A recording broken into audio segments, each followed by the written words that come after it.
hallelujah. When her voice echoed sweet love, a hallelujah. Yeah.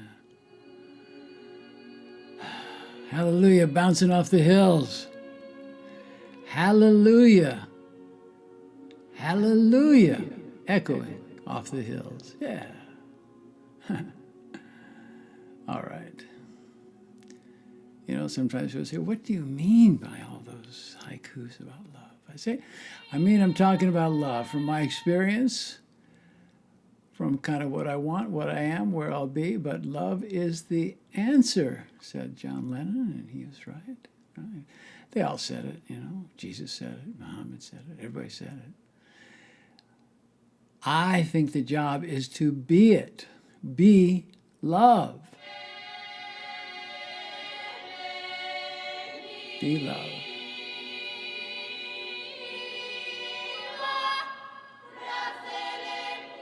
Yeah.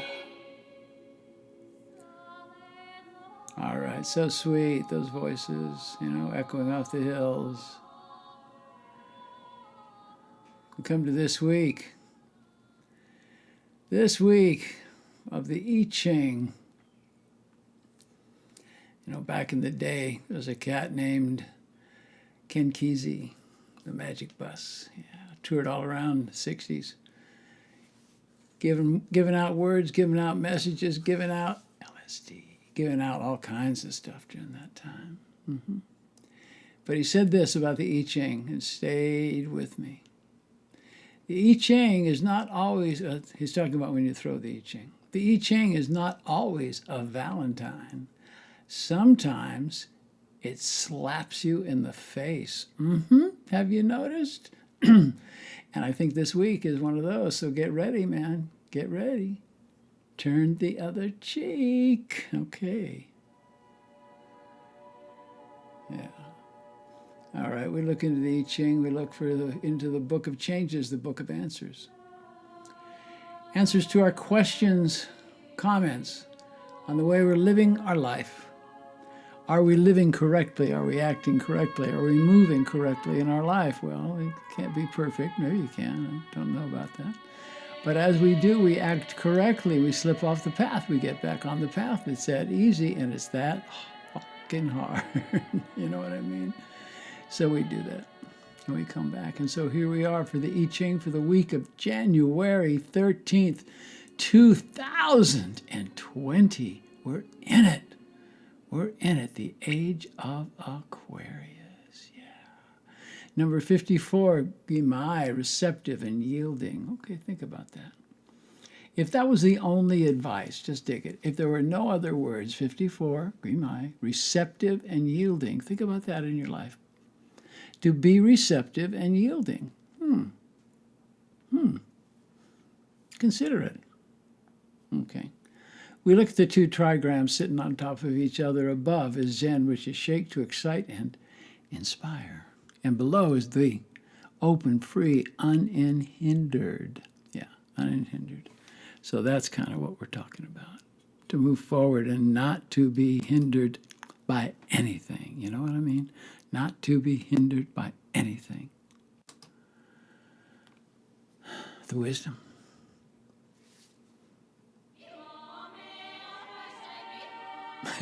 We needed that. I was talking about wisdom, so I wanted to get your attention. Oh, man. I was saying to somebody about recording the I Ching, and I've kind of made a relationship here with this microphone.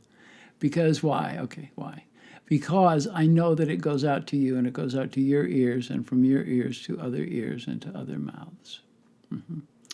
To other words, as we move forward on the road to enlightenment, which is remembering who you are. Remember who you are. Okay, we will. The wisdom, give way to the teachings of others. Work, capital W, with purpose and gusto. Walk with fellow pilgrims who align with you and your view. Do not lead, follow. That's the advice, okay? So we start with a story. I love stories. Once upon a time, there was a young maiden. She was beautiful, and she was powerful, and she was smart, and she was clever, and man, the head of the clan, the son of the head of the clan, fell in love with her. Now, this clan was one of the most powerful clans in China at the time. We're talking money, land, influence, politics, all that stuff. Well, she was equal to the task, and there was no doubt about it, right? And she said, yes, I will come with you. I will marry you. And she did. And in turn, she was invited into the clan. Now, that seems like a strange thing about being invited into the clan once you're married, but it did happen that some of the emperor's families or the most powerful families married someone and they didn't let her in, right? Oh, we're seeing a reflection of that in England, right? That sweet boy, he married a girl. They didn't let her in. They didn't let her in. And how brave was that just they said, fuck you. And we're not going for it. We're not doing it. All right, so it's the same in this story. But this time, she was invited and she said yes. Now, she was smart, and she knew that once she moved in or became part of the powerful court, she was to listen, not make waves. Now, that wasn't weak. It's yielding. And she showed a willingness to follow the ideas and rituals of this new family, this new clan and environment. In this way, she knew what to expect and how to become part of the tapestry of the new situation while maintaining dignity and composure. Because she was hip. And she did it, and she moved in, you see. She saw what had to happen, and she wanted to have influence. And believe me, this woman, she bided her time, and she waited. And then, truth is, she became the empress, right? She laid low for a minute. So we're looking at this as a metaphor. Yes, they call me Dr. Metaphor. This is a metaphor for your situation now as you approach a new position in life, a new position in love, a new position in commerce. Here's the advice: be still. Bend with the wind, not the wind of fate, because you can't do anything about that one, but the winds of change, right? We're talking about the book of changes. There your strength will become manifold. It will grow and grow as you adapt to the changing winds, right? And in that is the strength, right? In this situation, be your truth without fanfare. No, I'm telling you the truth, ta-da! There was none of that. She just tell your truth, right? Be your truth and be humble and express yourself with humility, but express yourself. Then your place in the overall picture will become obvious, and it will be comfortable, and you will be empowered. If right now you try to be the truth talker, get in their face with your words, right? They're not going to hear you. Or if they hear you, they're going to think what you're saying is counterproductive or negative or off base, even though you know that they're not. If you act overtly, like pushing your way in, you're going to lose the opportunity to join with the wave of the actions and movement of your choice, right? Because remember that what's happened is symbolic and a representation of what's going on in the overall picture and within your cycles. Okay. This is a time of initiation. Yeah. One more time into it. It is a precarious time. You're on the brink of joining with others or ideas or movements to move forward now. That's why you're doing it. But for now, remain still. You're in a well-deserved state of grace, and this is the time to deconstruct what have been ego-based actions. These actions, if repeated, we'll call it create great obstacles and will stifle your movement toward the greater good and will take you off mark of finding peace on the path. To show your light, to show your wisdom now, that's going to be seen as a threat. Have you been there, right? Because you think, well, why should that threaten anybody? It's just the truth, right? If you do it, you're going to be held from joining with the family or the relationship or the group or the idea or the tribe, whatever it is that you desire and also desires you, right? Because that's the balance. Don't go where you're not wanted, right? But when you're wanted, go in with humility. Now, might be a hard pill to swallow, but be subordinate. And this will allow you to see the inner workings of the situation where many truths are hidden from view. If you, prodded by the voice of your ego, yap, bluster your way in, you'll be rebuked, you'll be pushed away. Truths will not be exposed, and the road that you have worked so hard to maintain will be destroyed, and you'll be sent back to begin again. This is meant to be a prosperous cycle, and it will be if you adhere to correctness without caring what others think and ignoring the nagging voice of the ego who wants you to move into abundance without doing the work, capital W, of taking the path of self-knowledge, the quiet path, the quiet way. Let's talk about not caring what other people think. It's hard, right? Once you can get there, not caring what people are thinking, well, let's take in this example. If you're coming in, you're totally humble, totally bending with the wave, bending with the wind, you could get afraid people are going to think you're weak, but big deal, right? Because you're making your move, and nothing lasts forever. Now, you've been experiencing a great deal as you move forward, right? You're working towards your goal, working towards enlightenment, abundance. But here's the message. You're not there yet. You still need to acquire deep and mystical knowledge about this situation so that at the proper time you can step up. And at that time you will have the influence that'll bring this relationship, this deal, this business, this tribe into a beneficial position. And it's here that you'll have influence.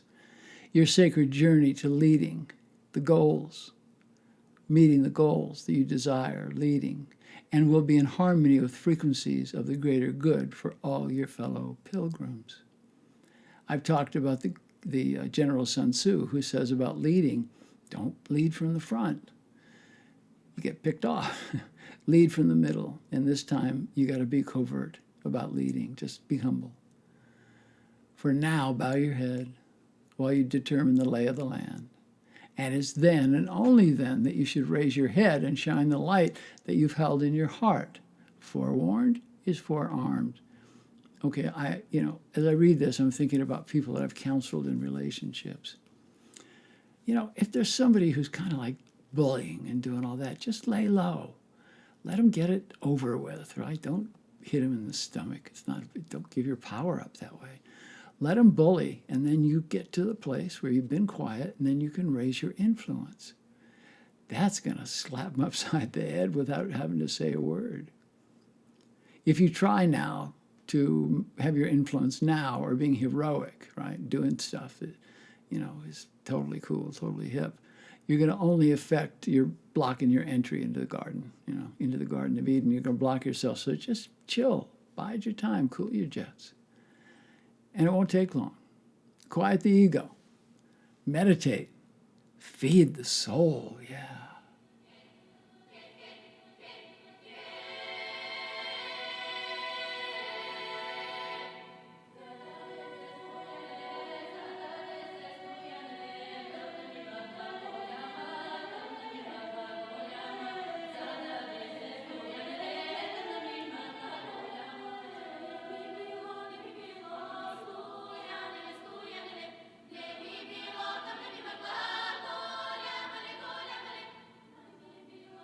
All right, as you're chilling, know well your long-range plans.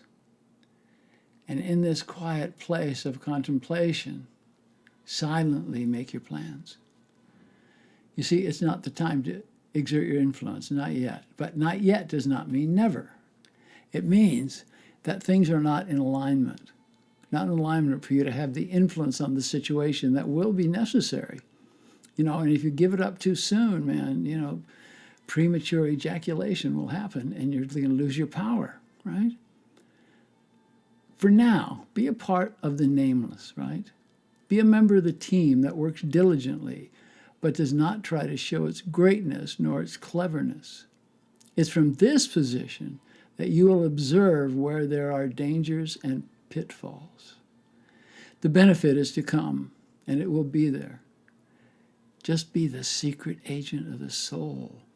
We had about 6 months ago, we drew the same hexagram, the same qual. And they do repeat.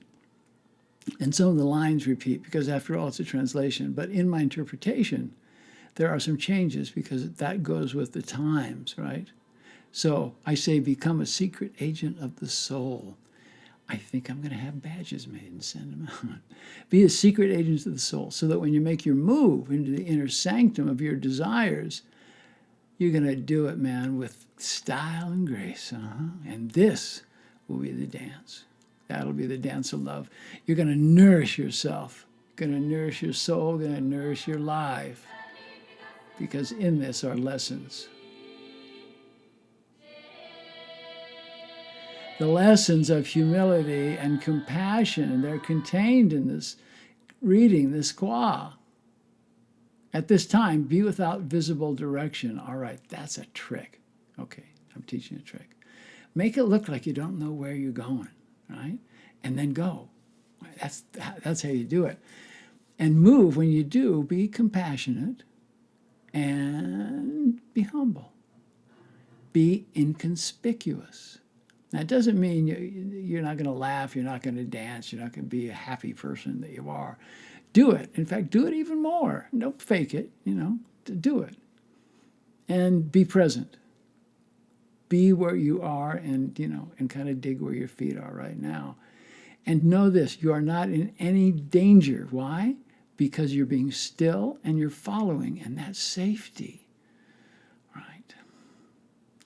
The message from this is signification. You're signifying what you are. And to signify, sing and pray every day. Right? Sing the song of love. Sing. Get that voice out. Say, I can't sing. I can't carry a tune. Oh, big deal. Sing anyway in your privacy. And praying, that's just listening. Just listen. Listen. Your voice, good, bad, indifferent, will please Spirit. Sing with no judgment. Just be fully in your song. And we can say that about the way you live your life. Be in your song. Your life is your song. Your life is your opera. Sing in it. Pray. Be a devoted listener. Be a devoted listener with no judgment. And that is such a major part of this lesson and all lessons, is to listen. Listen. Practice by listening to the wind. Practice by listening to the voices in the trees. Practice by listening to those that you're with. It's fun. Go to a restaurant, something like it. You just sit and listen. Listen to the noise. Listen to the voices. My friend here in Tulum, Maya, she has a restaurant called Verdant. If you come to Tulum, you gotta go there. And I saw her and the place was full. It was joyous. And we just stood and we listened to that hum of voices. And we couldn't make out anything in particular. Once in a while you could. But you heard the buzz of voice and happiness. So listen and let it in. This is a significant movement now. As you listen, don't judge. Just listen.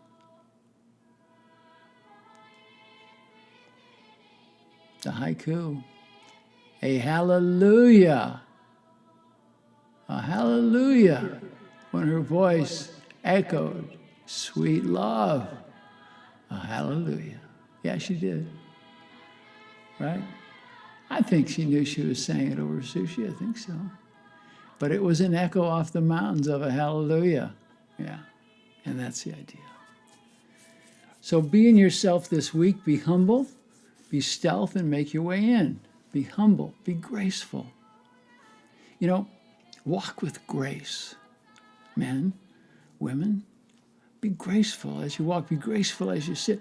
Just don't plop yourself down and, do it like men. Don't sit down and do a man spread. How ridiculous is that? But just sit down, be graceful, be elegant. And have good manners. Men and women, have good manners. The people who work in places of service, waiters, receptionists, all that, they're working at their job. Treat them well. because it'll come back to you. Probably not from them. You know, there's an expression in Japanese, I'm not quite sure the pronunciation, it's called giri. And giri means that our good works we pay into a great bank, a great pot, and we get it back. And we don't get it back, like if we do a good deed for someone, we don't get something from them, but we get something out of this pot. So do your good works, put it into the big pot of wellness and happiness, right?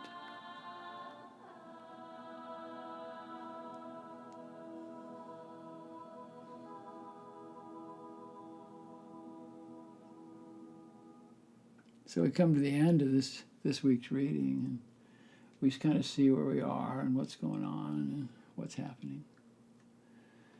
And a lot of good stuff is going on.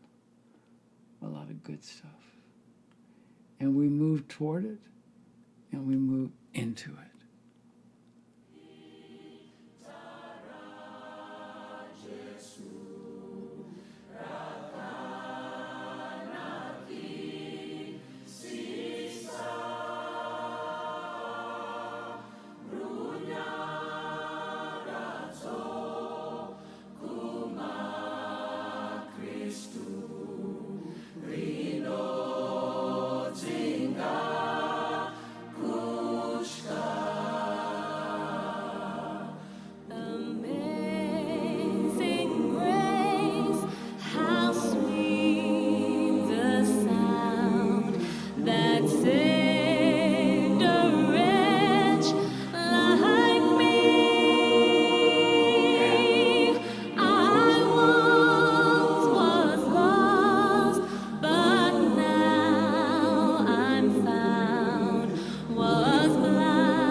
Last week I started with Amazing Grace, and this week I end with Amazing Grace. So I say, be graceful. Walk with grace. Walk with an open heart and don't be afraid. You remember, your stillness and your compassion are your protection. Hats off to His Holiness the Dalai Lama, who teaches compassion. We've got to listen to him. Got to open the doorway. Listen. These lessons are grand and they're big, so be with them. In la Kesha Lakin, I am the other you, and I like it that way. I am the other you, and I like it that way, and that is the truth. Namaste, my brothers. Stand up, man. Stand up. Have good manners. Treat the goddess well. And in turn, the goddess will treat you well. And women, you love each other so well. Put a little bit of that to men. I know it's weird, and they're trying the best they can. We're trying the best we can. But in the big picture of things, men, we're just learning, and that's okay. It doesn't make us weak. It makes us strong, right? In amazing grace. All right, so you let it go, and you be yourself, and you open the doorway to love. I send out a large, big embrace to you all out there, and how much I feel it when you write to me, when I hear you, because I hear you. So what did I say? Become a secret agent of the soul. Be a secret agent of the soul. So when you make your move, you do so with ease and style and grace. Just flash your badge.